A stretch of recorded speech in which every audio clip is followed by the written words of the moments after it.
Senhor da glória, nós te louvamos e nós te agradecemos, porque o Senhor cuida de nós. Nós te louvamos e nós te bendizemos, porque a tua palavra é maravilhosa. Deus, nós te louvamos, porque tu és o Deus que não rejeita a nossa oração e não aparta de nós a tua graça. Deus, nós pedimos ao Senhor e clamamos que nessa hora que nós vamos concluir essa série, que o Senhor aplique tudo aquilo que foi falado aos nossos corações para a glória do teu nome e que nós continuemos firmes a nossa jornada de fé até aquele dia em que nos encontraremos com o Senhor e que de ti ouviremos: foste fiel no pouco, no muito eu te colocarei. Deus, abençoa a tua igreja e abençoa essa gente que caminha a jornada da fé. Nós oramos a ti em nome de Jesus. Amém. Amém. Irmãos, nós passamos aqui então alguns domingos falando deste salmo, falando das nossas jornadas de fé, de um povo que periodicamente caminhava rumo a Jerusalém para celebrações das festas daquele povo. E nós percebemos que no decorrer desses salmos, os cânticos de romagem eram os cânticos da nossa vida. Ou seja, o que aquele povo cantava é aquilo que nós cantamos. As nossas tristezas, as nossas alegrias, as dificuldades e os desafios de gente como aquele povo, como eu e como você, que encontra na nossa caminhada cristã. E é muito interessante, eu pedi, há 2 semanas atrás, eu convidei 2 casais e mais uma pessoa, algumas pessoas, para darem um pequeno testemunho. E nós gravamos esse testemunho. Por quê? Porque o que nós ouvimos do Adalto, o que nós ouvimos dos irmãos que vocês vão ver aqui agora, são os nossos cânticos de fé.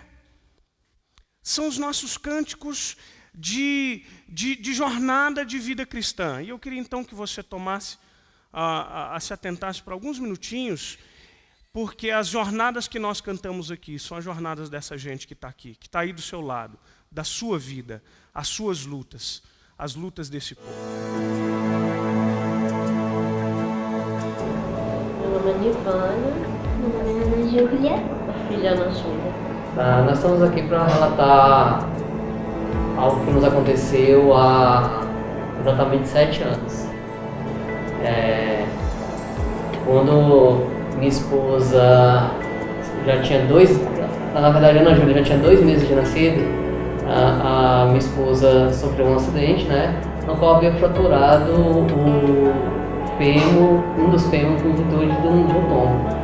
Só que 2 meses depois desse acidente, aconteceu um novo acidente, né? Nosso carro colidiu frontalmente com um outro veículo, na qual ela fraturou o outro fêmur, o pé, o braço, né? E teve um corte assim, profundo assim na testa. Graça e paz a todos. Essa é a família Passetti. Apesar de estar faltando um dos integrantes, que é a nossa filha mais velha, Ana Luísa, eu sou o Pitágoras. Eu sou a Alessandra e essa é Mariana.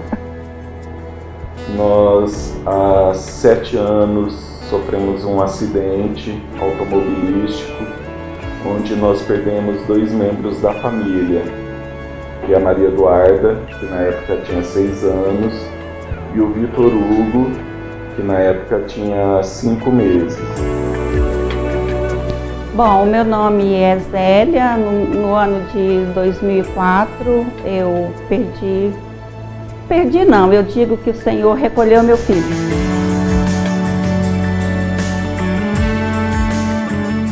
Foi uma fase difícil, estava amamentando ainda, a Ana Júlia também estava no carro.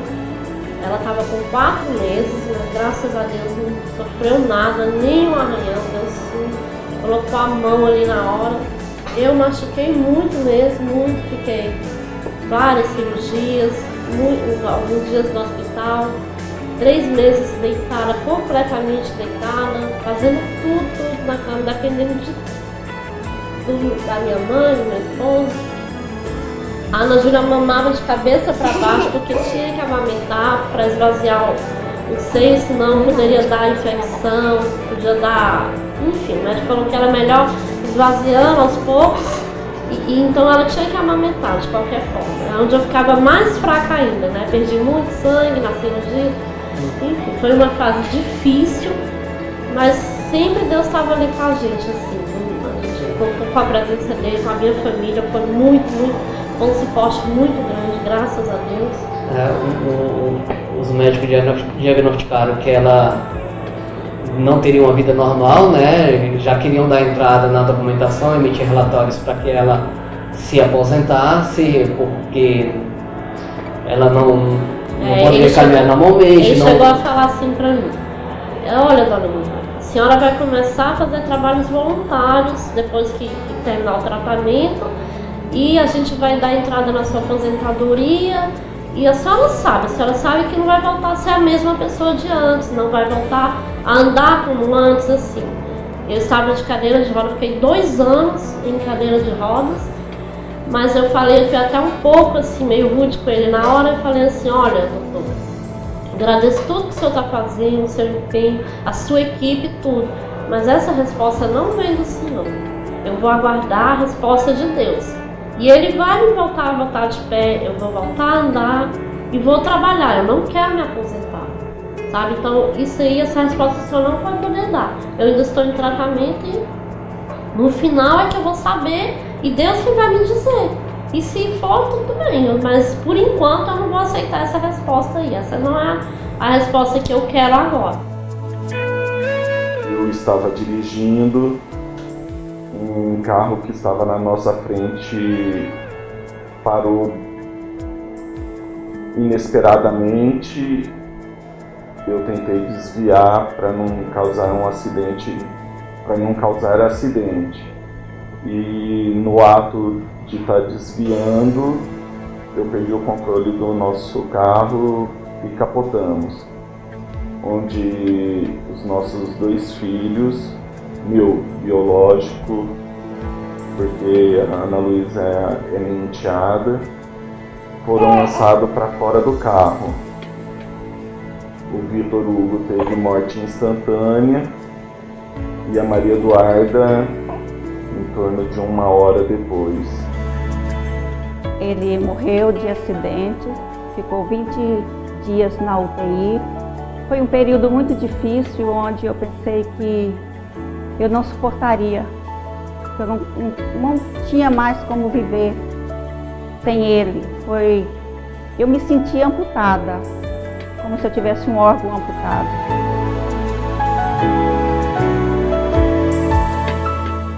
Enfim, aí foram várias sessões, anos de fisioterapia, voltei a andar, voltei a trabalhar, graças a Deus, sabe? Pego o ônibus, tudo assim. Tenho algumas limitações por conta de força, assim, mas completamente. Não, voltei às minhas atividades, voltei a andar junto com a minha filha. Ela tinha 11 meses, quase 1 aninho, começou a dar os passinhos dela e eu também dava os passinhos junto com a fisioterapeuta. Ela colocava os fonezinhos para me levantar e andando, e ela vinha atrás derrubando tudo. Mas foi uma experiência assim, foi difícil. Foi complicado, foi doloroso, mas a gente estava sempre com Deus, estava sempre pedindo a Deus, várias pessoas orando. Nós tivemos o carinho, amor, compaixão de Deus na nossa vida, pois tivemos apoio da nossa igreja aqui em Brasília, que é a 4ª, e também tivemos apoio da igreja que nós viemos de Ribeirão Preto, a Bela Jerusalém. E o mais importante foi o carinho que Deus conduziu todas as coisas. A empresa que eu trabalhava disponibilizou ambulância. O pessoal de Ribeirão Preto conduziu o velório. O cemitério ficou aberto até mais tarde. Tive dias muito difíceis.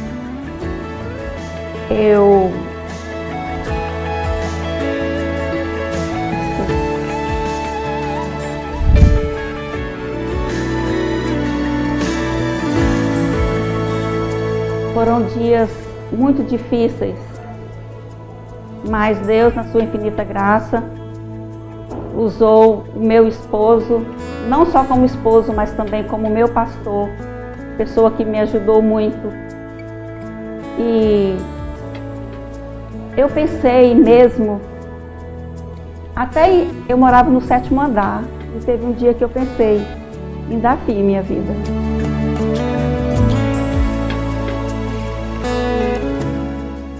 Teve que sair da nossa casa, vendemos tudo, estamos ainda na casa dos meus pais, estamos preparando para recomeçar tudo de novo, ir para nossa casa, comprar tudo, enxoval, como se estivesse casando agora, né? Mas, assim, Deus está restituindo tudo novamente, graças a Deus. Ele foi fiel, tem sido fiel e vai ser sempre fiel na nossa vida.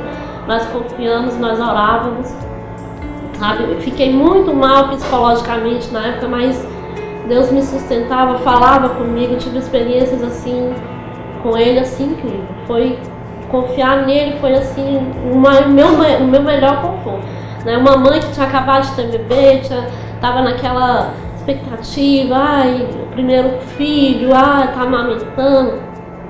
Então essa experiência de pegar a neném no colo, de dar banho, de segurar ela, vem, põe ela para andar, tudo, isso eu não tive, né, infelizmente. Mas pelo menos fiquei 4 anos afastada e vi ela, quando eu voltei a trabalhar, ela já estava grande, eu estava indo para a escolinha.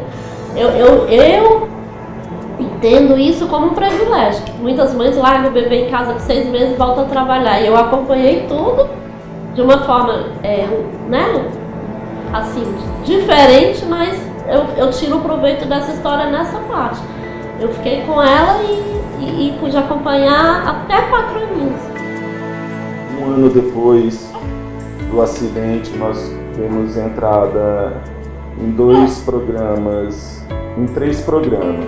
2 de fertilização in vitro, um em Brasília, outro em Ribeirão Preto, e para adoção, onde a gente também deixou para Deus conduzir. Fizemos 2 tentativas em Ribeirão Preto, onde não foi frustrado, mas Deus não permitiu que acontecesse. E o ano passado a gente, depois de muitos exames, muitas lutas, entre cancelamentos por falta de material, por quebra de equipamentos, a gente foi agraciado com a gravidez da Mariana, onde foram implantados 3 embriões e ela veio agraciar a nossa vida, mostrando que mesmo nas adversidades Deus está com a gente. E sem Ele nós não somos nada. É que é difícil. Às vezes a gente quer ser mais... a gente quer ser Deus às vezes, né? A gente quer fazer as coisas correndo sem esperar o tempo de Deus também. E quando a gente deu entrada na inseminação, eu queria que resolvesse da noite pro dia. Que a gente queria logo meu filho. As 2 primeiras vezes que a gente fez lá em Ribeirão, eu senti assim, a vontade de ter o filho, mas depois eu senti que eu estava lutando sozinha e que eu achei que depois não era a hora, né, de nós sermos agraciados com essa bênção, né. Então assim, aqui quando eu fiz, eu já estava mais tranquila, mais calma. né, sabendo mais, né, que realmente era Deus que estava, né, que Deus estava nessa direção, né, nessa vontade de estar nos dando realmente um filho. E eu confiava que Deus realmente ia nos dar um filho, né? Muitas vezes eu tentei desistir, porque assim, a gente vai lá e recebe um não cada vez, é muito triste, né? E assim, pela nossa idade, né, também, eles falavam que não era adequado a gente ter mais filhos, né? E pelas cesáreas que eu já tinha feito anteriormente, né? E nós confiamos em Deus e sabíamos que Deus ia nos dar um filho ainda, né? E muita gente falou para mim também, mesmo não cristão, né? Que Deus ia nos dar um filho, então que a gente não desistisse, né? E nós não desistimos. E hoje está o nosso presente de Deus, né? A nossa bênção, né? Que veio, né? Para alegrar nossas vidas. Eu sofri muito, eu não pensava nos 3 que tinham ficado com vida, mas eu pensava naquele que tinha ido. Até que um dia eu, depois de muita dor, muito sofrimento, ainda doendo muito, eu comecei a agradecer a Deus. Antes eu brigava com Deus, eu sentia traída, mas depois eu comecei a agradecer a Deus pelo privilégio que Ele me deu de cuidar do Alexandre durante 22 anos de vida, de levá-lo à casa do Senhor, de ensinar os seus mandamentos, de criá-lo de acordo com a vontade de nosso Deus. E isso me fortaleceu de certa maneira. Eu comecei a ver muitas coisas que até então passava desapercebidas, eu comecei a valorizar mais. E isso trouxe também mais união para os meus 3 outros filhos. E isso me fez crescer espiritualmente. Me fez ver que Ele só foi à nossa frente. Ele foi e um dia eu irei e lá me encontrarei com Ele. Essa é a esperança, essa é a certeza que eu tenho. Um dia nos encontraremos. Essa é a nossa jornada de fé, de gente de hoje, como eu e como você, que canta os cânticos desse povo. Quando o capítulo 120 dos Salmos é o primeiro cântico de romagem, e olha que interessante, ele fala de arrependimento, de mudança, aquela decisão quando nós que tomamos e queremos voltar, mudar o caminho. Esse é o Salmo 120. E enquanto que o Salmo 134 fala de bênção, de bendizer. E é interessante a gente pensar, irmãos, que essa jornada de fé que nós lemos e nós ouvimos durante todos esses domingos, elas passaram por uma série cantaram uma série de situações das nossas vidas. Falou-se sobre bênção, falou-se sobre providência de Deus, falou-se sobre humildade, sobre comunhão, falou-se sobre o socorro de Deus. E agora que nós chegamos, e esses peregrinos agora que eles chegam em Jerusalém, eles cantam o seu último cântico. E agora, nós que tivemos o socorro, nós que fomos fortalecidos como os montes de Sião, e agora nós que celebramos a nossa unidade, e agora nós que fomos libertos pelo poder de Deus, protegidos pela sua maravilhosa graça, e agora nós que chegamos ao fim dessa jornada, e agora eu e você somos convidados a bendizer o Senhor. Esse é o Salmo 130, que nos traz algumas lições preciosas, e a primeira delas é exatamente isto, é um convite a bendizer o Senhor. Quando você dá uma olhadinha aí nos Salmos, nós nos lembramos que, por exemplo, o Salmo 121, ele disse: eleva os olhos para os montes, de onde me virá o socorro? O meu socorro vem do Senhor. No Salmo 122, eles celebravam a alegria de caminharem juntos para Jerusalém, a cidade que tanto foi sonhada e que foi a concretização de um sonho das promessas de Deus. Aqueles que cantaram a alegria de terem sido abençoados por Deus, quando diziam: quando o Senhor restaurou a sorte de Sião, ficamos como quem sonha. Vocês estão percebendo, gente? Essa gente veio cantando o livramento, a proteção, a graça divina, a providência de Deus, o cuidado de Deus. E agora chega um momento que o convite é para você: bendiga ao Senhor. Bendiga, porque Ele te socorreu, porque Ele te protegeu, porque Ele te guardou, porque Ele te guiou, porque Ele te abençoou, porque Ele foi contigo na tua jornada. Esse é o convite para nós. Nós precisamos olhar para as nossas histórias e reconhecer a mão de Deus nessas histórias.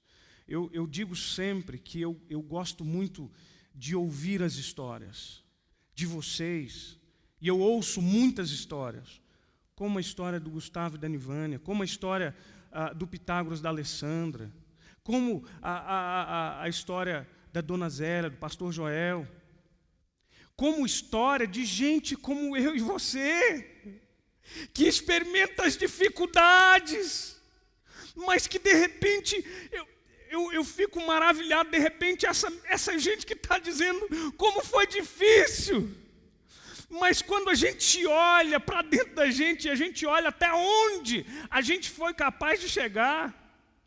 Porque quando a gente olhar para trás, a gente pensa: meu Deus, como foi difícil, como eu sobrevivi. Mas de repente, quando eu começo a ouvir as histórias, eu vejo que há aqui histórias de redenção, histórias da mão de um Deus que se achega perto de nós e que nos guia, que nos molda, que nos cuida. Essa é a história de cada um de nós. E quando eu ouço essas histórias de gente que superou situações às quais eu me pergunto: será que eu seria capaz? Quando eu ouço as histórias de vocês, eu digo: Deus, louvado seja o teu nome, porque é o Senhor quem escreve a nossa história, porque é o Senhor quem nos guia nas nossas jornadas, porque o Senhor é o dono dessa história. Louvado seja o Senhor pela mãe que superou o trauma de perder o filho, seja ele bebê, seja ele um rapaz de 22 anos. Louvado seja Deus pela família que superou um acidente de carro onde se machucaram. Louvado seja Deus pela pessoa que supera a dor e que no final consegue enxergar que a mão de Deus ali está e dizer: bendito seja o nome do Senhor. É um convite. Esse é um convite para você. Esse é um convite para nós. Bendizei ao Senhor, vós todos os servos que assistis na casa do Senhor. Irmãos, esse texto aqui não é só um convite para nós, mas eu acredito que é um desafio também. Por que eu acho que é um desafio esse texto aqui? Esse desafio para nós é enorme, por um motivo muito especial. Irmãos, porque quando nós passamos por algumas lutas e determinadas lutas, quando eu e você passamos por elas, há algo bem interessante. Não é tão fácil assim nós bendizermos ao Senhor nos nossos momentos de dificuldade. Não é verdade? Não é tão fácil assim. Irmãos, quando chega aqui um pai, e louvado seja Deus, porque recebeu, por graça de Deus, a cura de um filho. Gente, como é bom! o louvor flui dos lábios, porque não há no coração outra intenção que não seja a de louvar a esse Deus e de engrandecer esse Senhor. Não há. Não há, de forma nenhuma. Mas sabe o que acontece? Acontece que nas nossas vidas, nos momentos difíceis, nos momentos árduos da nossa jornada, nem sempre é fácil. É interessante a gente pensar que essa gente aqui caminhou por muito tempo. Eles caminharam. E a jornada, provavelmente para alguns, jornada que durou dias, jornada que para alguns talvez possa ter durado até semanas. Quando eles chegaram ao destino dele, e eles eram convidados a bendizer ao Senhor. Mas e agora? Eu estou cansado. Eu me machuquei nessa jornada. Como bendizer ao Senhor? Como louvar a Deus quando a esperança se frustra? Como bendizer ao Senhor quando a dor assola a alma? Como glorificar a Deus quando a bênção não vem? Quando a oração não é respondida? Como? Porque quando isso não acontece, o louvor trava na garganta. A oração de gratidão engasga dentro de nós. Essa semana eu tive ali no Hospital Santa Lúcia com a Andressa. A Andressa, esposa do Vinícius, sobrinho da Abdan, da Sandra. E foi falado, e nós pedimos oração por ela aqui, uma moça de 22 anos. Eu fiz o casamento do casal há 2 meses, 3 meses, 2 meses. E de repente, depois de 1 mês de casado, vai ao hospital, faz um exame, sente dores, tem um tumor. E de repente eu estou ali no hospital diante daquela menina de 22 anos, recém-casada, que no dia anterior passou muito mal por causa da quimioterapia que já começou. Dessa menina que já foi avisada que em 20 dias vai perder todos os cabelos da cabeça, vai ficar carequinha. E aí a minha alma geme quando eu olho para ela e penso que nós precisamos bendizer ao Senhor. Pode ser fácil para mim, para essa menina não é. Eu fico pensando o que é para o Lucas e para a família dele. Estamos aqui orando pelo Levi, e hoje de manhã a gente tem a notícia de que uma bactéria colocou ele numa situação mais grave ainda. Como bendizer ao Senhor? Bendizer ao Senhor é um desafio para mim e para você. Bendizer ao Senhor é o desafio quando nós recebemos um milagre ou quando o milagre não vem. O apóstolo Paulo, quando escreve aos Tessalonicenses, ele escreve: em tudo dai graças. Em tudo dai graças, porque essa é a vontade de Deus em Cristo Jesus para conosco. E aí eu me pergunto, como? E aí, quando eu começo a folhear a palavra de Deus e olhar para a vida de Paulo, eu estou vendo que esse não é um convite leviano, não. Isso é uma possibilidade real de um homem que assim descreve aos coríntios o seu currículo de apóstolo. Ele diz assim: 5 vezes eu recebi açoite dos judeus, e 1 de açoites menos 1. Fui 3 vezes fustigado com varas, 1 vez apedrejado, em naufrágio 3 vezes, 1 noite e 1 dia passei na voragem do mar, em jornadas muitas vezes, em perigosos rios, em perigos de salteadores, em perigos entre patrícios, em perigos entre gentios, em perigos na cidade, em perigos no deserto, em perigos no mar, em perigos entre falsos irmãos, em trabalhos e fadigas, em vigílias muitas vezes, em fome, sede, jejum, muitas vezes frio e nudez. É esse homem que está dizendo: em tudo dai graças, porque esta é a vontade de Deus. Esse é um desafio. É um desafio para mim e para você encontrarmos e entendermos que Deus é motivo suficiente de louvor, ainda que a gente não receba o milagre. Eu converso muito com os meninos do louvor e eu chamo muita atenção para aquilo que a gente canta, né? Porque a gente vê muito a distorção de um evangelho triunfalista, que a gente canta os milagres e louvado seja Deus por eles, mas que a gente se esquece que quando nós contamos assim que as promessas de Deus vão se cumprir, existem inclusive promessas que Jesus disse o seguinte: no mundo passais por aflição, mas tem de bom ânimo. E eu acho que essa está se cumprindo na vida de todo mundo aqui, sem exceção. Mas eis o desafio para nós. Eu me lembro de um cântico do Asaf Borba, aí, do Idos de 90, creio. Belíssimo cântico, que é sempre um desafio de louvor para mim.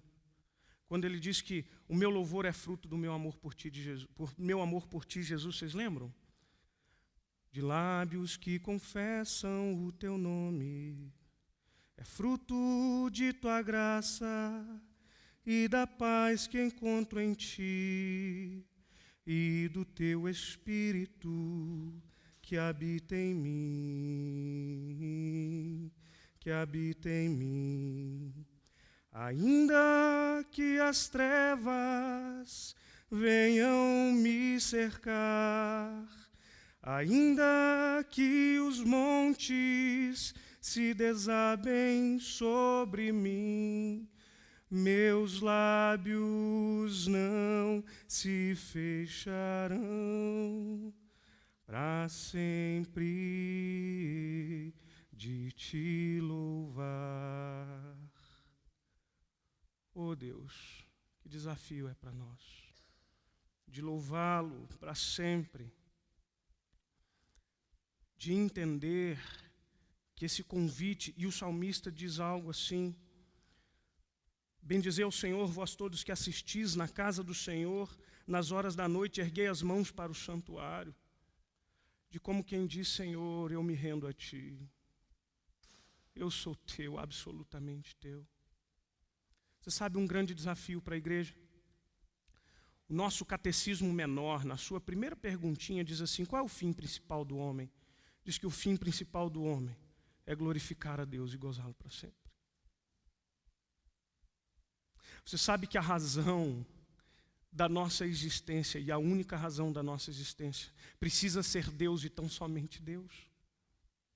Deus, na sua suficiência, e é isso que nós precisamos entender, e esse é o grande desafio, de entender que nós louvamos e glorificamos um Deus, sim, nós celebramos um Deus que é o mesmo ontem, que é hoje e que sempre há de ser. É um Deus que faz maravilhas, e é um Deus soberano que um dia responde oração, mas que na sua imensa sabedoria e na sua soberania um dia não responde a minha oração.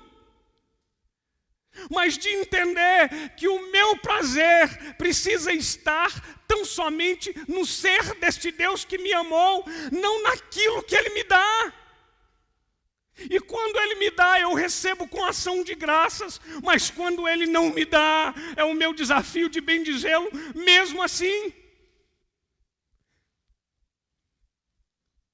Que grande desafio é esse para nós? Capítulo 11 de Hebreus é um texto tão bonito, mas que a gente lê a metade do texto.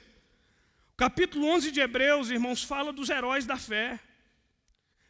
Que coisa maravilhosa!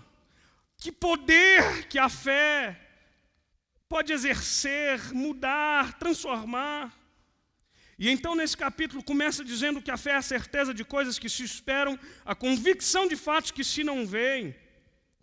Fala dos patriarcas, fala de Abraão, fala de Moisés, fala dos israelitas. E aí então do versículo 30 em diante diz assim: pela fé ruíram as muralhas de Jericó, depois de rodeadas por 7 dias. Pela fé Raabe, a meretriz, não foi destruída com os desobedientes. E o que mais direi? E aí ele diz então de Gideão, de Baraque, de Sansão, de Jefté, de Davi, de Samuel, os quais por meio da fé subjugaram reinos, praticaram a justiça, obtiveram promessas, fecharam a boca de leões, extinguiram a violência do fogo, escaparam ao fio da espada, da fraqueza tiraram força, fizeram-se poderosos em guerra, puseram em fugas exércitos estrangeiros. Mulheres receberam pela ressurreição os seus mortos. Olha que coisa maravilhosa. Olha o que a fé pode fazer. Mas aí então o versículo 36 diz assim: outros, por sua vez, passaram pela prova de escárnios e açoites, sim, até de algemas e prisões, foram apedrejados, provados, cerrados ao meio, mortos ao fio da espada, andaram peregrinos vestidos de peles de ovelhas e de cabras, necessitados, afligidos, maltratados.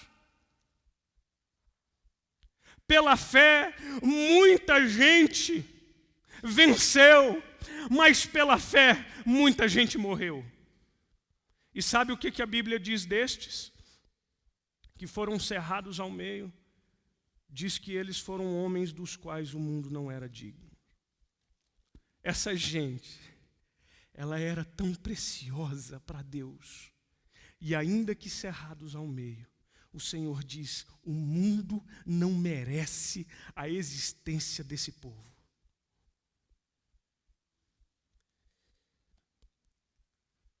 Esse é um desafio para nós.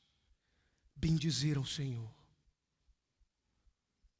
Bendizer ao Senhor. Nós temos motivos para isso. Nós temos motivos para isso. Olha para a sua vida, olha para a sua história. Olha para você. Reconheça isso. Mas ainda quando estiver difícil de reconhecer, o desafio ainda assim de bendizer ao Senhor. Porque o versículo 3, de Sião te abençoe o Senhor. Há uma coisa importante de nós falarmos aqui para concluirmos. Hoje a gente vai ser mais breve.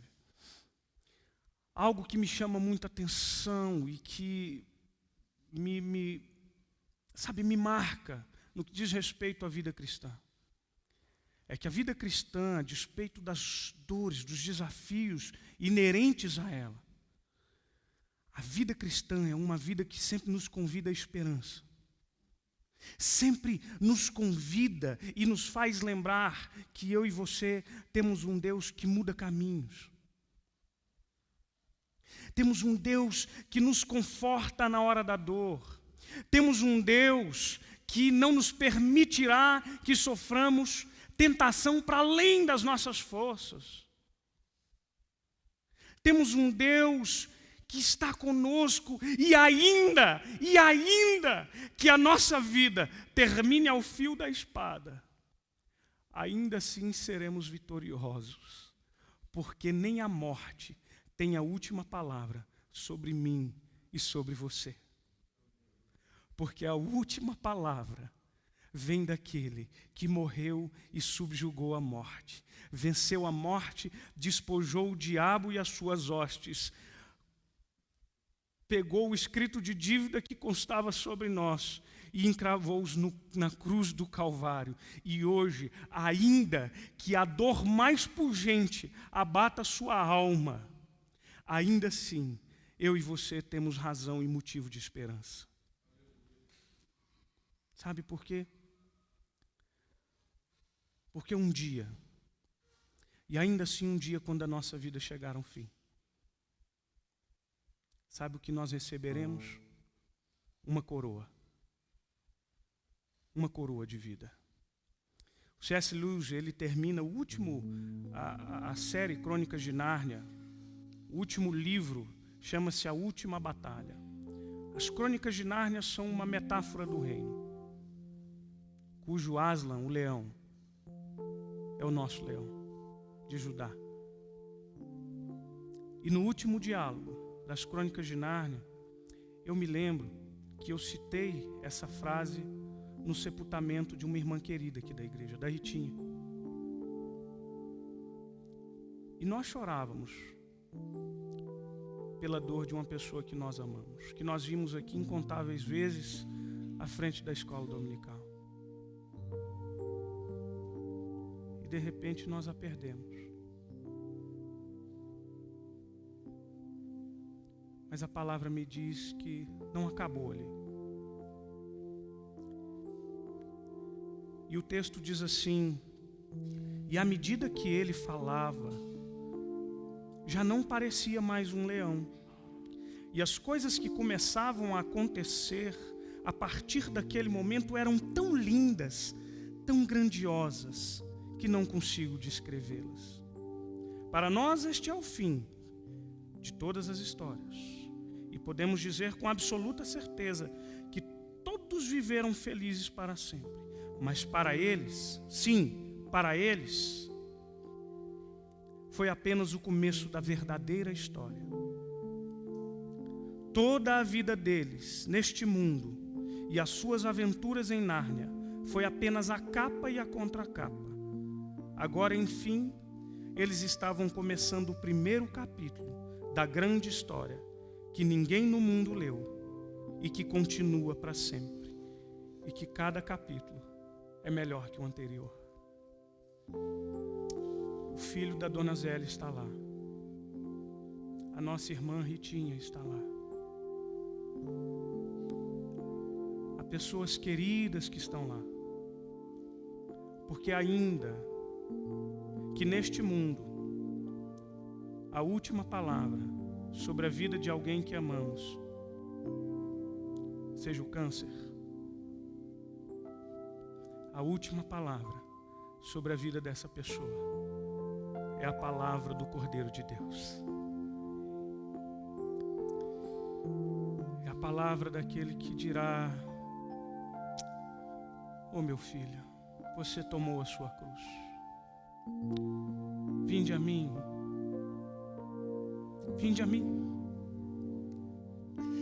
Eu sou o pastor. Vinde a mim. Esse é o convite dele. E quando eu penso nisso, a minha boca enche de riso, a minha língua enche de júbilo. E eu vejo que, a despeito de todas as dores, na minha jornada cristã, quando eu olho para o alto,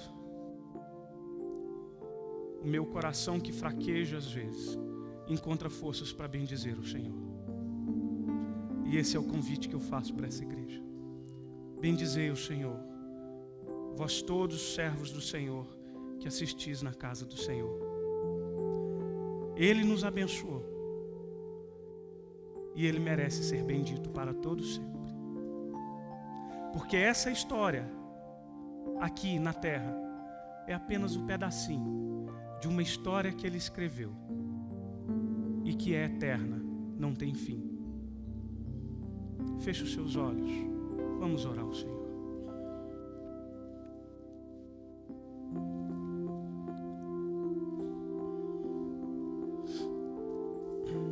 Eu quero orar por você, que todos os dias se levanta para caminhar a jornada de fé. Eu quero dizer para você: não pare. Não desista.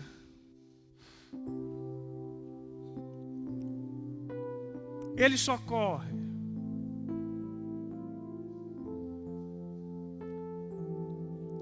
Pai Santo e querido, oh Deus, muito obrigado. Muito obrigado porque o Deus a quem nós bendizemos é um Deus que adentra a nossa história.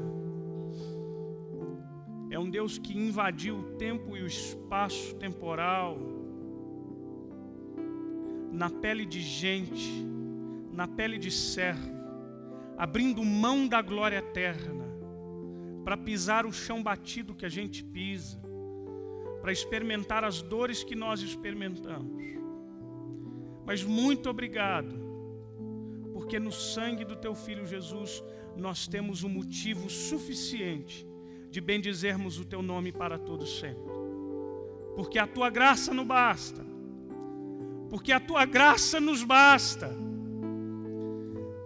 E basta mesmo, porque a tua graça é maior do que a vida. Porque tudo nessa vida passa.